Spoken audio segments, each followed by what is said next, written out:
Hi, I'm Keegan. Welcome to my Webelo's Walkabout project. After talking to the locals, I changed my original hike plan to Red Mountain Trail as it sounded more appealing. It is located in the Coconino National Forest. The hike is moderate due to the increasing elevation. We began after camping in nearby Flagstaff. I always carry a first aid kit when hiking and backpacking. We hope to not have any injuries, but we want to be prepared in case there are. For this hike, most likely injury would be blisters, scrapes, cuts, or sprained ankles. I packed band-aids, ace bandages, cold pack, antiseptic, and snake bite kit along with other items. I also included safety pins in case of any torn clothing, and a compass if the trail becomes unclear. I always bring a pocket knife for a variety of uses. You can see my first aid kit pictured here.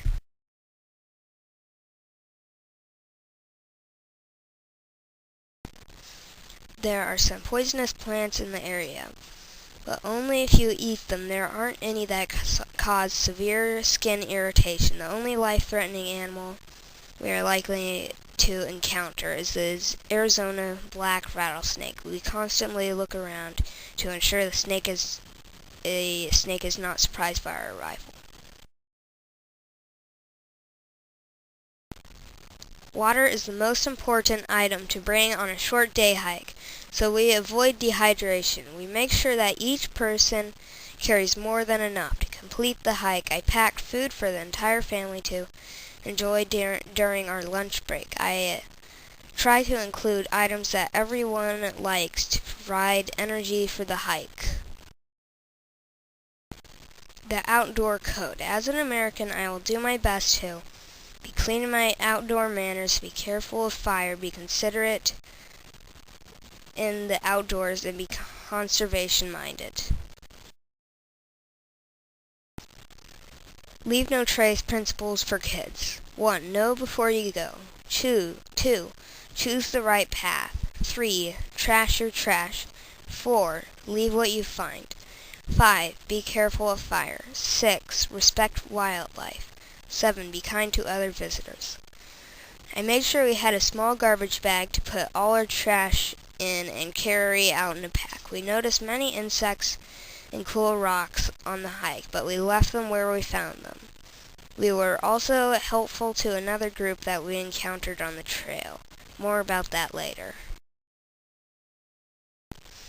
After parking at the trailhead and putting on our gear, we began our hike through juniper trees and pinyon pines. You could smell the trees very well, and there was a loud buzzing sound from the cicadas, as this trailhead had a lot of volcanic pebbles that would get in the top of our boots. It is important to keep your shoes free of debris and well adjusted to prevent blisters. The first half of the hike was all uphill. There was a ladder to climb near the end of the first half. By the time we reached this point, the trees turned to tall pinyon pines. When we reached the halfway point, we proceeded to explore the natural lava tubes that formed large caverns in the rocks. Most of the rocks had very good grip, but there were sections with loose gravel on the top that made it slippery. This is the area we found ourselves at on a steep climb with poor traction. We encountered another group with 1 man and 4 children that we ended up assisting in getting back down to ground level.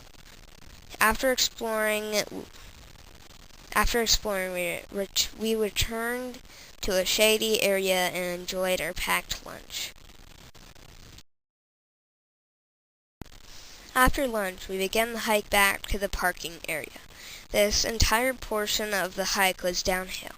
We observed different wildflowers along the way.